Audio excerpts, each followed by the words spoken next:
Debaixo do sol impiedoso do sertão, uma jovem de vestido puído e pés descalços chora encostada na parede de uma casa esquecida pelo tempo, enquanto um fazendeiro de chapéu e botas empoeiradas a observa em silêncio, sem entender por que aquela mulher, que ele mesmo mandou embora dias antes, ainda estava ali.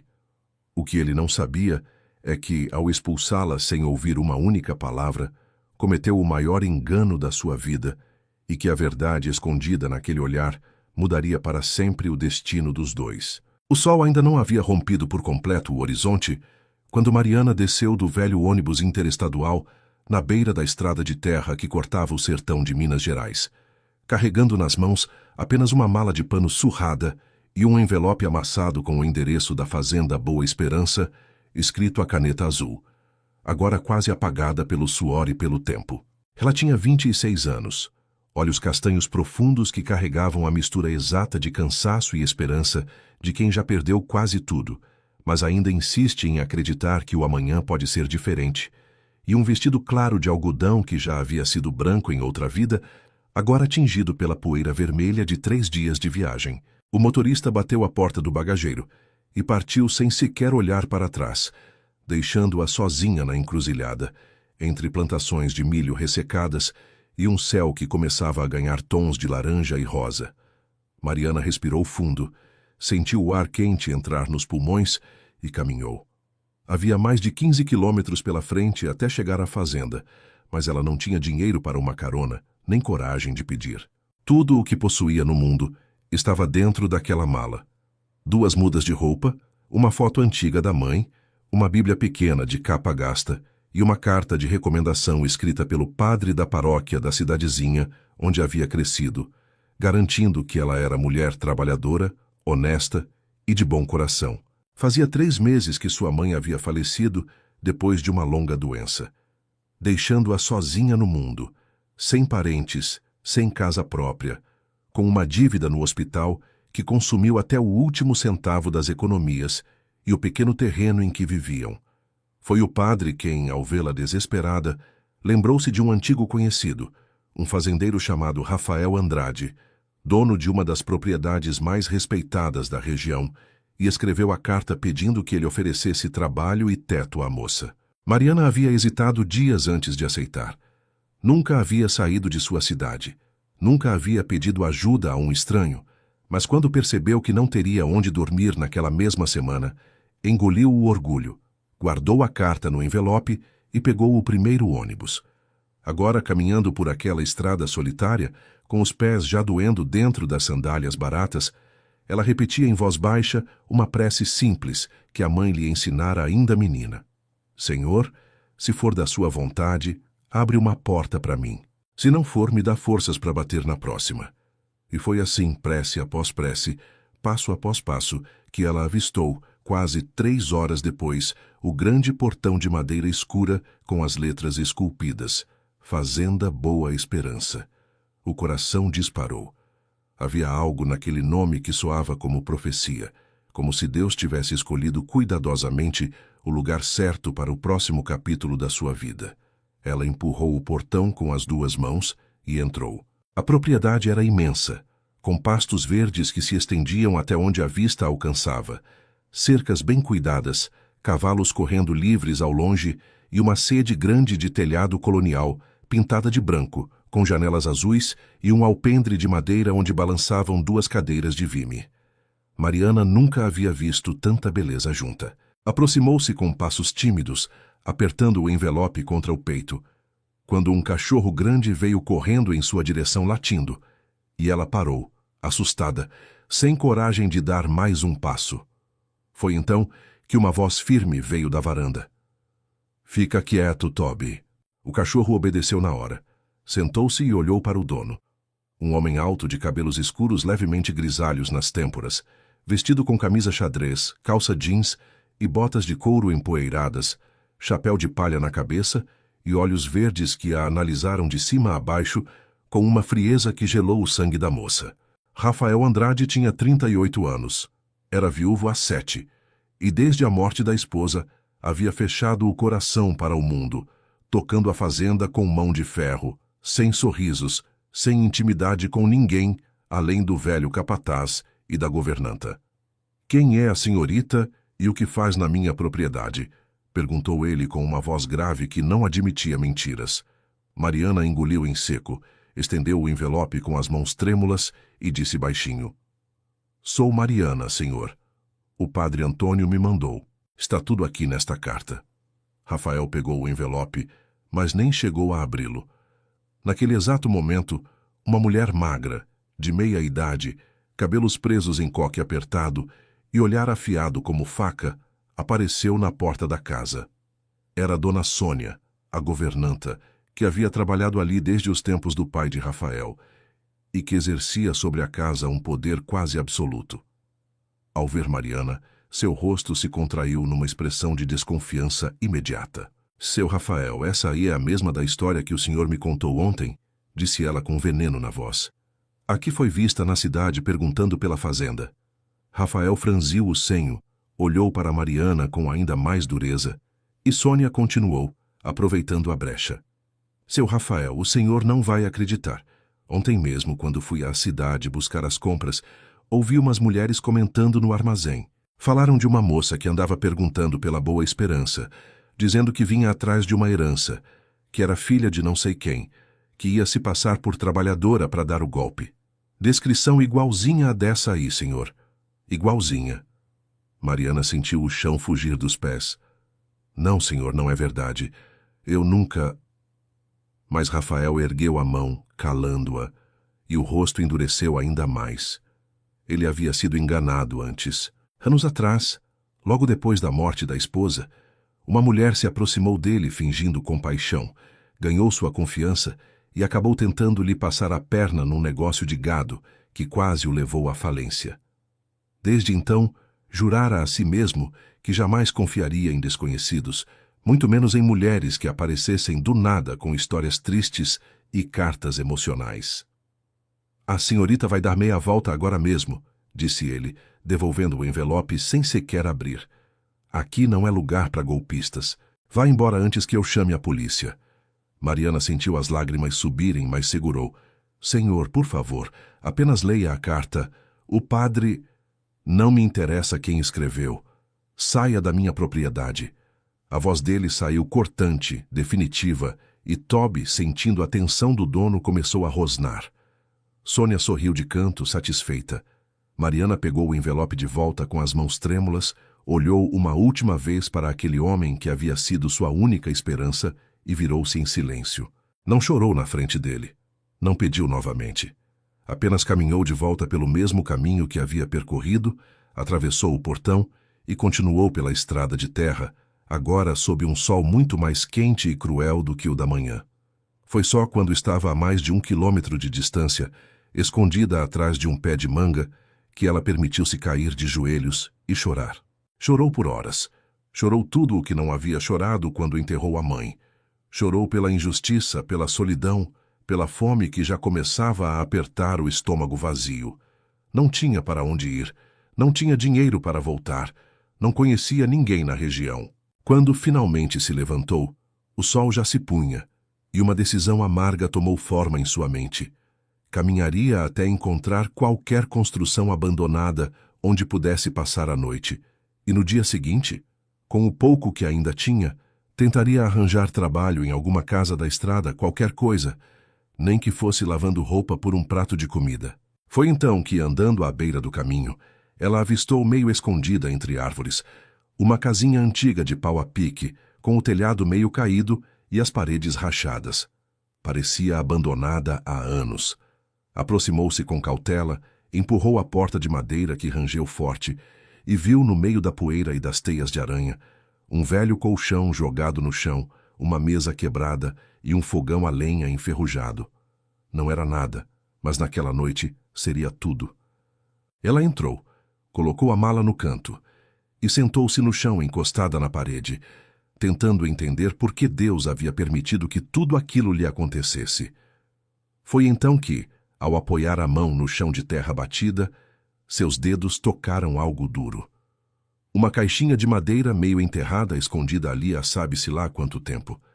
Mariana puxou-a, limpou a poeira e, ao abrir a tampa, seu coração parou.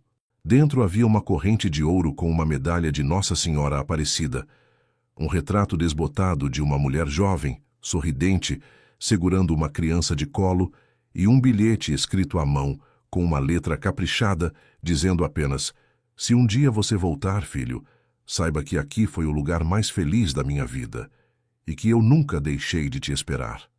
Mariana virou o retrato tremendo, e no verso, escrito na mesma letra, leu o nome que fez seu sangue gelar: Rafael, meu filho amado, 1988. Mariana ficou paralisada, com a caixinha nas mãos trêmulas, olhando para o retrato como se o próprio tempo tivesse parado dentro daquela casinha esquecida, e por longos minutos foi incapaz de raciocinar, porque tudo aquilo era grande demais, estranho demais, coincidência demais para ser apenas obra do acaso. Rafael, o mesmo nome do homem que havia acabado de expulsá-la da fazenda como se ela fosse uma criminosa. A mesma idade aproximada, se contasse os anos desde 1988, e aquela casinha escondida a poucos quilômetros da Boa Esperança, guardando por décadas um bilhete de uma mãe que esperava um filho voltar. Ela apertou a medalha contra o peito, sentiu o metal frio esquentar com o calor da sua pele, e uma certeza silenciosa começou a crescer dentro dela. Deus não a havia levado até ali por acaso. Talvez tivesse sido expulsa da fazenda justamente para encontrar aquilo. Talvez toda a humilhação daquele dia fosse apenas o caminho tortuoso que a levaria a cumprir algum propósito maior do que ela mesma podia entender naquele momento. Mariana passou a noite em claro, sentada no colchão empoeirado, ouvindo os grilos e o vento assobiar entre as frestas da parede. E pela primeira vez em muitos meses, não sentiu medo, sentiu missão. No dia seguinte, mal o sol nasceu, ela lavou o rosto no pequeno riacho que corria atrás da casa. Prendeu os cabelos com um lenço, guardou a caixinha dentro da mala e começou a caminhar de volta para a fazenda Boa Esperança. Sabia que seria expulsa novamente. Sabia que Dona Sônia a receberia com veneno redobrado, mas não podia partir dali sem ao menos entregar aquilo nas mãos certas. Enquanto caminhava, repassava mentalmente o que diria, treinava as palavras, mas nada parecia suficiente diante do que carregava. Quando chegou ao portão, hesitou. Do outro lado, viu Rafael montando um cavalo baio, pronto para sair a serviço, e o coração dela quase falhou. Ele a avistou de longe e o rosto endureceu na hora. Desceu do cavalo com passos firmes, atravessou o pátio e, antes que ela pudesse dizer uma palavra, já vinha falando. "Eu não disse para a senhorita nunca mais aparecer aqui? A senhorita quer que eu chame a polícia mesmo, é isso?" Mariana ergueu o rosto, olhou fundo nos olhos verdes daquele homem e disse com a voz mais firme que conseguiu reunir: "Senhor Rafael, eu vou embora e nunca mais volto, prometo. Mas antes eu preciso que o senhor veja uma coisa. Só uma coisa. Depois disso, se o senhor mandar, eu sumo para sempre." Havia algo na voz dela, uma serenidade que não combinava com uma golpista, algo que fez Rafael hesitar por meio segundo. E naquele meio segundo, ela abriu a mala, tirou a caixinha e estendeu para ele. "Encontrei isso numa casinha velha, a uns 2 quilômetros daqui, na beira da estrada. Passei a noite lá porque não tinha para onde ir. Achei enterrado no chão de terra. Acho que é do senhor." Rafael franziu o senho desconfiado e pegou a caixinha com desdém, mais para acabar logo com aquela conversa do que por verdadeiro interesse. Mas quando abriu a tampa, quando seus olhos pousaram sobre a corrente de ouro, sobre a medalha de Nossa Senhora Aparecida, sobre o retrato desbotado, algo dentro dele se quebrou de forma tão violenta que ele precisou se apoiar na cerca para não cair. Suas mãos começaram a tremer. O chapéu escorregou da cabeça e caiu no chão. Ele virou o retrato lentamente, leu o verso, e quando releu o bilhete escrito com a letra que ele conheceria em qualquer canto do mundo, seus joelhos dobraram e ele se ajoelhou ali mesmo, no meio do pátio empoeirado, apertando a caixinha contra o peito como uma criança perdida. "Mãe", sussurrou, e a voz saiu quebrada, rouca, cheia de 25 anos de dor engolida. Mariana ficou parada, sem entender direito, mas sentindo que testemunhava algo sagrado. Foi então que Dona Sônia apareceu correndo da varanda, com o rosto pálido, os olhos arregalados, e ao ver a caixinha nas mãos de Rafael, gritou como quem vê um fantasma. Isso não pode ser, isso é impossível. Rafael ergueu o rosto lentamente e quando olhou para Sônia, seus olhos verdes já não tinham a dureza de sempre, tinham fogo. A senhora sabia dessa casa? Perguntou ele, com uma voz baixa que assustava mais do que qualquer grito. Sônia recuou um passo, gaguejou, tentou disfarçar. Que casa, seu Rafael? Eu não sei do que o senhor está falando. Mas Rafael se levantou e foi caminhando em direção a ela, com a caixinha aberta na palma da mão. A casa onde minha mãe morou depois que meu pai a expulsou daqui. A casa que a senhora e meu pai juraram até a morte que nunca existiu. A casa onde ela me esperou por 25 anos, e eu, imbecil que sou, acreditei que ela tinha me abandonado. Sônia começou a chorar, sem lágrimas verdadeiras, aquele choro fingido de quem tenta se livrar de uma acusação. Seu Rafael, foi seu pai que mandou. Eu só obedeci, eu era empregada. Eu não podia. E foi ali, no meio do pátio, sob o sol quente da manhã, que a verdade guardada por décadas começou a desmoronar em pedaços. Rafael sentou-se na escada da varanda, com a caixinha no colo, e pela primeira vez em 25 anos, falou sobre a mãe. Contou a Mariana, que ouvia em silêncio ao lado, que quando tinha 13 anos sua mãe, Dona Cecília, havia sido acusada injustamente pelo pai de traição de ter um caso com um peão da fazenda. Ele nunca soube ao certo o que havia acontecido, só se lembrava do dia em que chegou da escola e encontrou a mãe sendo colocada para fora de casa com apenas uma trouxa de roupas, chorando, gritando o nome dele, implorando para levá-lo junto. Seu pai, um homem duro e orgulhoso, segurou-o à força e disse que dali para a frente ele não teria mais mãe, que ela era uma vergonha, que jamais deveria procurá-la. Ao longo dos anos, sempre que Rafael perguntava sobre ela, o pai respondia que ela havia fugido para longe com o amante, que nunca mais olhou para trás, que havia esquecido o filho, e Dona Sônia sempre presente, sempre confirmando cada mentira, cada palavra, alimentando no menino um rancor que cresceu junto com ele e o transformou no homem fechado e desconfiado que era hoje. Ela nunca foi embora, disse Rafael, com a voz embargada. Ela ficou aqui do lado todo esse tempo, e eu nunca soube. Sônia ainda tentou se defender. Disse que Dona Cecília havia morrido há muitos anos, que não havia mais o que fazer, mas Rafael a interrompeu com um gesto seco. A senhora está demitida. Faça as malas e saia da minha propriedade antes do meio-dia, ou eu mesmo chamo a polícia para investigar tudo o que aconteceu nesta fazenda nos últimos 25 anos. Sônia empalideceu, entendeu que dessa vez não havia mais como manipular, e saiu correndo em direção à casa, aos prantos verdadeiros agora, prantos de quem perde o poder que exerceu por décadas. Rafael ficou em silêncio por um longo tempo, olhando para o retrato da mãe, e Mariana, sem saber o que fazer, começou a se afastar discretamente, sentindo que não pertencia àquele momento. Mas ele a chamou. Espera. Ela parou. Ele levantou-se, caminhou até ela, e pela primeira vez seus olhos verdes estavam suaves, cheios de uma humildade que ela não imaginava ser possível naquele rosto. A senhorita perdoa a forma como eu te tratei ontem? Mariana sorriu de leve, com aquele sorriso doce de quem já perdoou antes mesmo de ser pedido. Já perdoei ontem mesmo, senhor, quando entendi que Deus me trouxe até aqui por um motivo maior. Rafael respirou fundo. A senhorita disse que não tem para onde ir. Ela balançou a cabeça em silêncio. Então fica. Tem um quarto na casa dos empregados. É simples, mas é limpo. E trabalho é o que não falta por aqui. Se quiser ficar, tá contratada. E prometo que dessa vez vou ler a carta do padre. Mariana sentiu as lágrimas subirem, mas dessa vez eram lágrimas diferentes. Lágrimas de alívio, de gratidão, de quem finalmente encontra terra firme depois de meses afundando.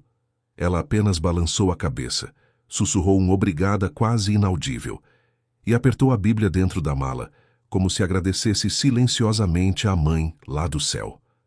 Os meses que se seguiram foram de transformação lenta e profunda para todos. Mariana se revelou uma trabalhadora incansável, cuidava da horta, ajudava na cozinha, aprendeu a lidar com os cavalos e trouxe para a fazenda uma leveza que há décadas não existia ali. Os empregados que antes viviam sob o clima pesado imposto por Dona Sônia começaram a sorrir de novo, a cantar enquanto trabalhavam, a fazer festas simples no fim do dia. Rafael, por sua vez, começou uma jornada silenciosa de reconstrução. Contratou um advogado para investigar o que realmente havia acontecido com sua mãe e descobriu que Dona Cecília havia sido injustamente acusada, que nunca houve traição alguma, que tudo não passou de uma armação do próprio pai, que queria se livrar dela para casar-se com outra mulher de família rica da região. Plano que acabou não dando certo, mas que custou a Cecília o exílio e a separação do único filho. Descobriu também que ela havia vivido naquela casinha humilde por 18 anos, sobrevivendo de bicos como costureira, esperando o dia em que o filho viesse procurá-la, e que havia falecido em silêncio, sozinha, 7 anos antes, sem nunca ter tido a chance de abraçá-lo novamente. Rafael chorou muito ao descobrir tudo, chorou por noites inteiras, e Mariana, sem invadir sua dor, apenas deixava um chá quente na porta do quarto dele, ou uma oração escrita à mão sobre a mesa da cozinha. Aos poucos, aquele homem duro foi se abrindo. Começou a conversar com ela nas varandas ao entardecer, a rir de coisas simples, a perguntar sobre sua vida, sobre sua mãe, sobre seus sonhos. Descobriu que Mariana sempre havia sonhado em ser professora, que gostava de crianças, que tinha uma fé simples e profunda que a sustentava. E ele, aos poucos, foi percebendo que aquela moça que ele havia expulsado com tanta injustiça era, na verdade, o maior presente que Deus poderia ter colocado em seu caminho. Mandou construir na fazenda, com os próprios recursos, uma pequena escola rural para os filhos dos trabalhadores e das famílias vizinhas, e pediu que Mariana fosse a primeira professora. Ela aceitou com lágrimas nos olhos. Restaurou a casinha onde a mãe havia vivido. Transformou-a num pequeno memorial, com fotos, cartas antigas encontradas em baús e uma placa na porta com os dizeres: aqui viveu Dona Cecília Andrade, mulher injustiçada, mãe amorosa, que esperou pelo filho até o último dia. Que sua história nos ensine a nunca acreditar cegamente em versões únicas. E a cada domingo, Rafael e Mariana iam juntos até o pequeno cemitério da cidade. Levavam flores para o túmulo de Dona Cecília e Rafael, ajoelhado, pedia perdão à mãe pelos anos perdidos, prometendo honrar sua memória enquanto vivesse.